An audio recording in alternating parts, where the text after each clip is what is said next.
Black Hollow, a mountain village near Asheville, North Carolina. Year 2022.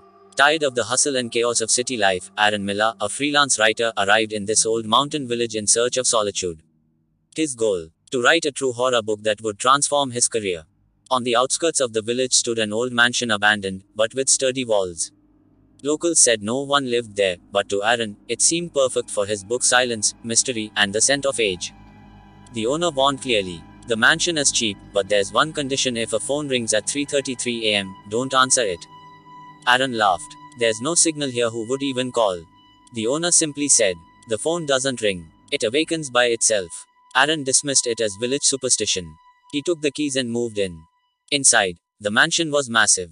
Wooden staircases, broken chandeliers, and a deep silence in every room, as if no breath had stirred in centuries. But one room was locked from inside. A thick padlock sealed the door, and some ancient script was etched on it.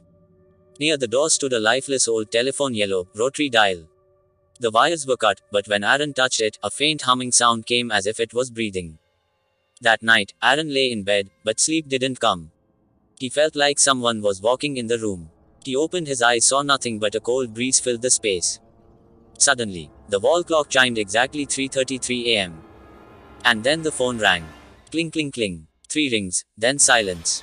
Aaron picked up the receiver. A voice whispered, "Don't open the room or it will never close again." The call ended. The next morning, Aaron dismissed it as a dream. But he was curious. He decided he would open that locked room. Maybe that's where his story lived. He went to the town, bought a hammer and tools, and tried breaking the lock. As soon as the lock broke, the door creaked open by itself. What Aaron saw inside took his breath away. The walls were covered in strange symbols: inverted faces, burning eyes, and unfamiliar signs in some ancient language. In a corner sat a charred chair, and in front of it, an identical telephone just like the one outside. And on one wall, written in blood, "Listen at 3:33 or be trapped forever." That night, Aaron woke up again, 3:33 a.m. The phone rang again. Cling, cling, cling. This time he didn't pick it up, but the receiver lifted on its own. A broken, girl's voice spoke. "I was here in that room, he burned me, and now I'm bound to the phone. Every night, someone new comes and makes the same mistake. They open the room. Now it's your turn." And then the door slammed shut by itself. The room grew cold. A fog formed on the mirror, and a name appeared. Aaron. Strange things began happening in the mansion. A shadow followed his own in the mirror.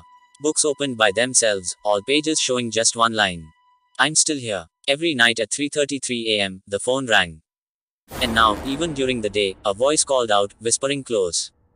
"Will you die too?" One day, Aaron went down to the hall and saw an old CCTV camera mounted on the wall. It wasn't working, but an old tape was inside. He played the tape. What he saw sent chills through his spine. A man, just like him, lived in the mansion, Nathan Ward, who had gone missing in 2014. The tape showed Nathan opening the same room, the same phone, the same incidents, and then Nathan screaming in agony, his hands catching fire, and then the camera went blank. At the end of the tape, one line flashed. Those who answered at 3:33, their existence was erased. Now Aaron understood this wasn't just a ghost story. It was a loop in time. Each new tenant was trapped in the same cycle: the phone, the time, the screams. Every spirit that died became the next warning, but no one ever listened. And now Aaron was part of that loop too. He tried to destroy the phone, but as he raised the hammer, the whole room shook and voices screamed from the walls.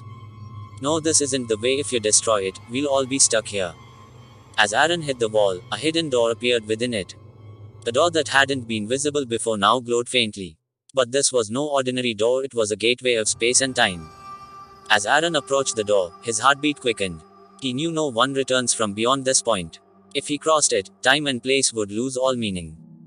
As he stepped near, the light dimmed. Everything grew strange and blurry. Water trickled down the walls as his gaze remained fixed on the door. Slowly, he opened it and stepped inside. As he passed through, Aaron found himself in another world. No sun, no moon, just darkness and cold winds. An eerie silence hung, as if everything had ended, yet something still lived. He ran through a silent hallway, where dead figures stood frozen. Their eyes were hollow, staring at Aaron full of despair, trying to speak but voiceless. A familiar old phone stood there just like in his room. He walked toward it, picked up the receiver, and a deep voice asked, "Why are you here? You will become what we have become. Every night, every 3:33, the loop continues. We will consume you." Aaron, trembling, asked, "Is this real? Those who come here never leave. We become part of them." Another voice echoed through the phone. You cannot escape, the web of time binds us all. Aaron now realized he was caught in a time trap. Anyone who answered the call at 3:33 a.m. got trapped. It was an invisible cycle forcing the same actions every night. Suddenly, the spirits began to scream, their faces full of pain and hatred. They all looked like Aaron. In unison, they cried, "You will become one of us. We will show you this trap." Aaron didn't give up. He ran, tried to escape the mansion. But every path led back to the same locked room. No matter where he went, the same walls, the same foggy light. He was exhausted, afraid but determined.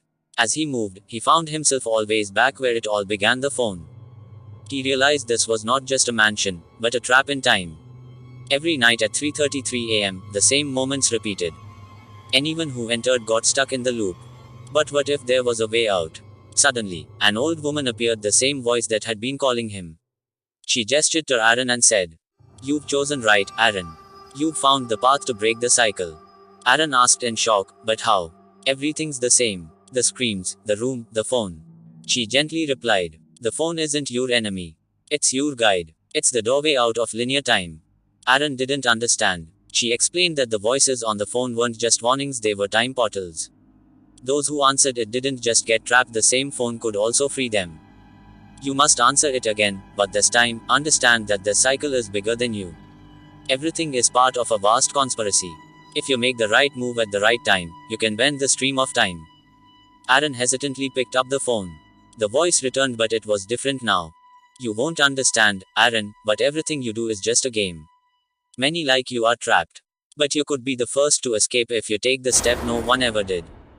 Aaron now knew this wasn't just a phone. It was an interdimensional machine, tearing through time and space. These ghosts and voices weren't from elsewhere, they were fragments of his own past. A thought struck him, was this all connected to a past life? Was his death and this trap rooted somewhere deeper? He listened to the voice and realized it was his own. A wave of realization and fear washed over him. He wasn't just part of the trap, he was the trap. The phone had become a spiritual journey, revealing the truth: every ghost was just a reflection of himself. And then, everything shifted. Aaron found himself once again beside the phone where it all began, but this time, the trap was gone. The phone was silent. The spirits had vanished. The loop had ended. Aaron felt free. But deep in his heart, a question remained: had he really escaped? Or was this just a new beginning? The untold ending. Even now, Aaron sometimes thinks of the phone at night. But now, he knows. The trap he escaped from could always return. And if he ever picks up the phone again at 3:33 a.m., it might all begin again. The town of Ashbourne, Oregon, was small and quiet. It sat near the edge of a vast, ancient forest that the locals simply called the Deep. It was the kind of forest that looked dark even on the brightest afternoons. People said the trees whispered when no one was around. Some even claimed the forest moved. Most people in Ashbourne stayed away from the Deep. Not because of danger, but because of something worse: the unknown. But Aaron Miller had a reason to go in. His twin brother, Illy, had walked into the Deep 3 years ago. He never came out. No body. No trace. Just vanished. Aaron had tried everything: search parties, dogs, drones. Nothing worked. The Deep swallowed his brother whole. Now, Aaron had one final plan. One last chance to get Illy back, or at least find out what happened. And Rachel, his girlfriend of 5 years, had made it clear: "I'm going with you. No matter what." Aaron packed light, a satellite phone, compass, flashlight, food for 3 days. Rachel did the same. Before leaving, they stood at the edge of the forest in silence. "I can't let you do this alone," Rachel whispered. Aaron looked at her, eyes tired but thankful. "I need you with me." And so they stepped in. As soon as they crossed the tree line, the air changed. It felt thicker. Time slowed. Birds stopped singing. It was like the forest was watching them. They walked until the sky dimmed, though it was barely noon. The light that came through the leaves was greenish, unnatural. The compass spun wildly. Rachel frowned. "That's not good." Aaron stared. "It was fine 2 minutes ago." They kept walking, using the moss on the trees to guess direction. Every step seemed louder, every breath heavier. Then Rachel stopped. "What's wrong?" Aaron asked. She pointed. A red ribbon tied around a tree branch. Aaron ran to it. His hands trembled. "It's Ellie's," he whispered. He had this on his backpack the day he went missing. Rachel looked around. So we're near where he was last seen. Aaron nodded. Then the wind changed, and it whispered. Aaron. He froze. Did you hear that? He asked. Rachel's eyes were wide. Yes. They weren't alone. Just before nightfall, they saw it. A cabin. Old. Wooden. Falling apart. But somehow alive. It wasn't on any map. Aaron had studied satellite images for years. This cabin wasn't there. Yet here it stood. Smoke drifted from its chimney. Someone's inside. Rachel asked. Aaron didn't answer. He just walked to the door and knocked. It creaked open by itself. The inside was clean. Warm. A fire burned in the fireplace. On the wall were pictures. Aaron stepped closer. His heart stopped. Pictures of him. Of Ellie. As children. As teens. Even one from last week, him and Rachel at the gas station. Rachel stared at a photo. Aaron, this is impossible. Then a sound behind them. A door opened. From the dark came a voice. Familiar. Soft. Aaron. It was Ellie. Aaron turned. His knees almost gave out. Ellie. His brother looked the same but not quite. His eyes were deeper. Hair longer. His smile too still. I've been waiting for you, Ellie said. Rachel grabbed Aaron's arm. Something's wrong. But Aaron stepped forward. Where were you? What happened? Ellie paused. The forest showed me. It taught me. This place, it's not what you think. It's not just trees. It's alive. And it knows us. Rachel felt cold. What do you mean? Ellie walked toward her. It speaks to us. Shows us what we want. What we fear. If you stay long enough, you become part of it. Aaron shook his head. That's crazy. Is it? Ellie asked, smiling. Or is it the only truth you've never accepted? Then the walls of the cabin breathed. Literally. The wood pulsed. Rachel screamed. The cabin shook. And then they were outside again, no sign of the cabin. No sign of Ellie. For the next 2 days, they walked. But they didn't get tired. Didn't feel hungry. At night, the sky wasn't black. It was deep red. The moon split in two. And the trees moved. Once, they passed a mirror nailed to a tree. Aaron looked in and saw his reflection blink 3 seconds after he did. Rachel saw herself older, her eyes hollow, her smile gone.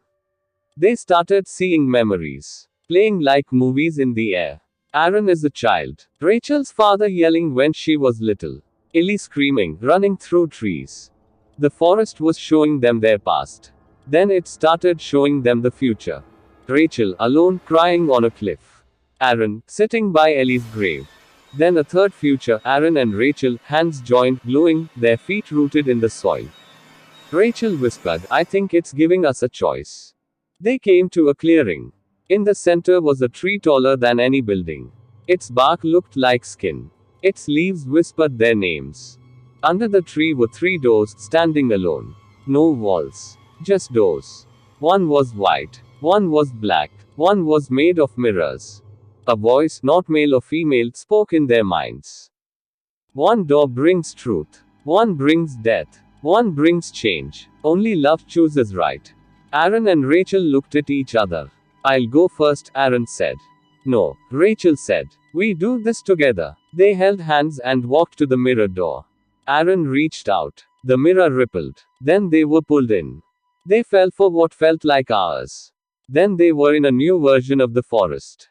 Everything was glowing. They weren't alone. Ellie stood there, smiling.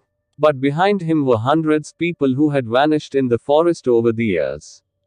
Old, young, lost. We're not dead, Ellie said. We're part of it now. This forest is another world. It's connected to every emotion, every choice. It chooses who stays and who leaves. Aaron stepped forward. Why didn't it let you go? Ellie looked sad. I chose wrong. Rachel asked, then how do we choose right? Ellie pointed to each other. Love without fear. Trust without proof. Then the forest shook. You have to choose, Ellie said. Stay and become part of this forever. Or leave but forget everything. Aaron looked at Rachel. If we leave, will we even remember each other? No, Ellie said. That's the cost. Rachel's eyes filled with tears. But if we stay? Ellie nodded. You become more than human. You become guardians. Aaron turned to Rachel. I'd rather lose myself with you than live a full life without you. She nodded. Together, always. They kissed. The forest accepted. Light burst around them. Their skin shimmered. Their eyes turned golden. Roots grew around their feet, but not to trap them. To connect them. The forest whispered again. They chose love. They chose truth. From that day on, no one disappeared in the forest again. But travelers say they see two glowing figures deep in the trees watching. Protecting. Not human. Not ghosts. Something more. Something that chose love over fear. Something the world still doesn't understand. Alex, are you going to the library again this late at night? Alex's mum asked worriedly. Mum, the project deadline's close, and there are some rare documents in the library that I can't get in the morning. I'll be back soon. She nodded, but deep inside, she was scared. She knew some parts of the city still hid secrets, and the Govardhan Library, its name alone was enough. 10:45 p.m., outside Govardhan Library. Alex pushed open the door. The old wooden walls groaned. There was a strange kind of cold inside, not the kind that came from low temperature, but the kind that comes from something else, like a presence. Emily, are you coming? He asked on the phone. Just 5 minutes away. Try not to get too scared till then, Emily laughed. 11 p.m. Alex reached the oldest section of the library, Section B, restricted books. Access to this place was usually prohibited, but Alex had special permission for his research. As he approached bookshelf number 13, he heard a faint whisper.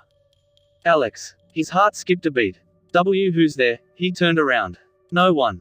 The voices from the walls began growing louder. Alex, Alex, come downstairs. Downstairs. What did that mean? Suddenly, the wall clock stopped, at exactly 11:11 p.m. Emily arrives. Hey, I'm here, Emily said, opening the door with a smile. Shush, listen, someone called my name, told me to go downstairs. Emily laughed. Those creepy books have messed with your brain. But then, they heard a faint thud from below, like someone stepped under the floor. What's that? Emily saw one of the floor tiles slightly shift. Alex moved it aside, revealing an old iron staircase beneath. They looked at each other. There was fear, but also curiosity. Shall we? Alex asked. We must be crazy. But yeah, let's go. Dashed. The stairs were old and rusted. The walls were damp with strange red stains. As they reached the bottom, a small room opened up, filled with books, but these books had names written on them, real human names. Alex Merrill, the 11th of March 2023. Alex was reading that when suddenly, the door shut behind them on its own. The lights went out, and in the darkness, a slow voice echoed. Those whose names we whisper, never leave. Darkness spread in every direction as the lights died. Alex and Emily were now trapped in a basement, one that perhaps hadn't been seen in decades. Emily whispered, Alex, what was that? Who said we can't leave? Alex replied in a trembling voice, someone's here, and they know us already. On the walls, burned letters appeared, as if etched with fire. Those whose names are written here, become part of the book. The book. Alex saw a thick, black book in the center of the room. The Book of Names. As he opened it, the first page read, the one who reads this, will have their name added to the final page. Emily picked it up with shaking hands. The book didn't feel ordinary, it felt like it was filled with souls. Alex flipped through the pages. Each had names written in blue, black, and some in red ink. These names, who are these people? Emily asked softly. Suddenly, something strange happened. A soft blue light emerged from the book and formed a shadow before them. A girl's voice echoed. My name is Anna. I came here in 1997 to study, and I stayed. Alex and Emily watched as the shadow slowly took shape. Anna's face was innocent, but her eyes held deep fear. This book is written in the ink of souls. Anyone who reads a name becomes part of it, and their soul gets trapped here. But why hasn't anyone ever left? Alex asked. Because to leave, you must give up your identity, and that's not easy. Anna's spirit was now completely visible. Her face was calm, but her eyes held the pain of centuries. Do you want to leave? She asked. Alex slowly nodded. Not just us, everyone whose name is in this book. Anna was silent for a moment, then said. Then listen, the rules of the book are ancient.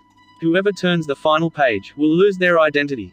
Their name, their memories, their existence, all will merge into the book. Only then, others will be freed. Emily's face turned pale. So one of us must lose everything to free the rest. Yes, Anna replied. So, are any of you ready? Alex and Emily were silent. There was a way out, but the cost was too high. Suddenly, the book began flipping pages on its own. The final page was blank. Except for a glowing line, waiting for a name. The name written here will be lost forever, Anna's voice echoed. Dashed, the basement fell silent. Only the glowing last page of the book remained. Emily, her voice shaking, said, "We can't do this, Alex. Erasing someone, it's not right." Alex, without looking at her, said, "But if we do nothing, we all stay here. And those souls, they stay imprisoned forever." Tears rolled down Emily's cheeks. "So, you're going to?" But Alex didn't reply. He gently placed his hand on the last page. "Alex, stop," Emily screamed, but it was too late. He leaned over the book and whispered something. A bright light flashed, a strong wind blew, and the page filled itself, with a name that no one remembered. Emily fell to the ground. "Alex, where are you?" She looked around, but there was no answer. Then the book shut itself. And everything changed. The basement disappeared. Emily found herself standing outside the library. It was daylight, people around, everything seemed normal. But inside her something was missing. A strange emptiness, like someone close had been left behind. Days passed since Emily returned. Everything seemed normal, classes, friends, the library, but inside, something had shattered. Every time she opened a book, it felt like someone was watching her. Every time she stepped into the library, her heart pounded. Sometimes, in dreams, she heard a name, a soft, fading voice. Emily. She would wake up with a start, but the room was always empty. One day, she returned to the same library. The basement entrance was now a solid wall, like it never existed. But one question echoed in her mind. If Alex's name was erased, how do I still remember him? She rushed to the record room where old attendance registers were kept. She flipped open her class's attendance logs, and what she saw made her blood run cold. From 2017 to 2023, Alex's name was nowhere. Not in class photos, not in college emails, not in any social media group. But her phone gallery had a photo. From that very day, before the basement. Alex stood beside her smiling. Emily was now lost in a question that had no clear answer. If Alex's name was erased, how was his photo still with her? She zoomed in on the photo. On the old library wall behind them, something was faintly written, as if once erased. Just one word. Remaining. Emily was stunned. This wasn't an ordinary word, it had to be a clue. She went to that corner of the library and began inspecting the wall. Suddenly a small brick shifted. Behind it was a burnt page from an old diary. Half burnt, but still readable. Every name that has been erased can only be remembered by the one willing to sacrifice for it.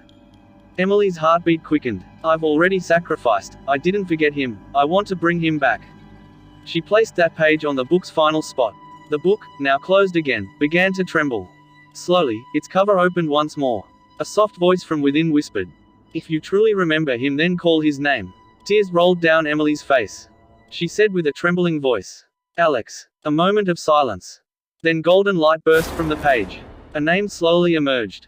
Alex Shekawat. The golden light from the book gently dissolved into the air. Emily sat holding the page, her eyes still wet. Then someone softly said from behind, Emily." She turned. There he was, Alex. With that same smile. He stood there, but something was missing in his eyes.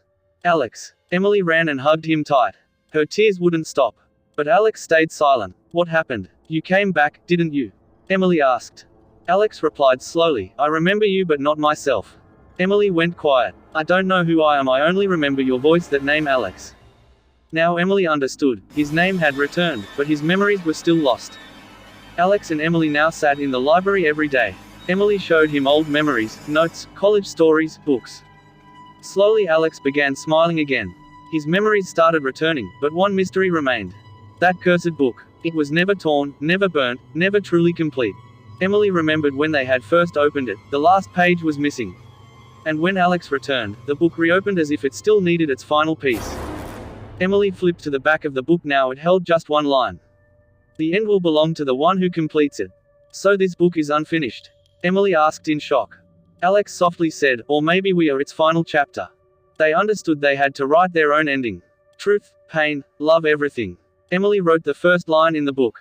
"I had lost him." And as she kept writing, the book glowed deeper and deeper. When she wrote the last line, "But we found each other again," the book lit up. Its cover gently shut, and new words appeared on it. Completed. They smiled. Alex took Emily's hand and said, "Now, we're not just part of the story, we are the ending to the story that never ended."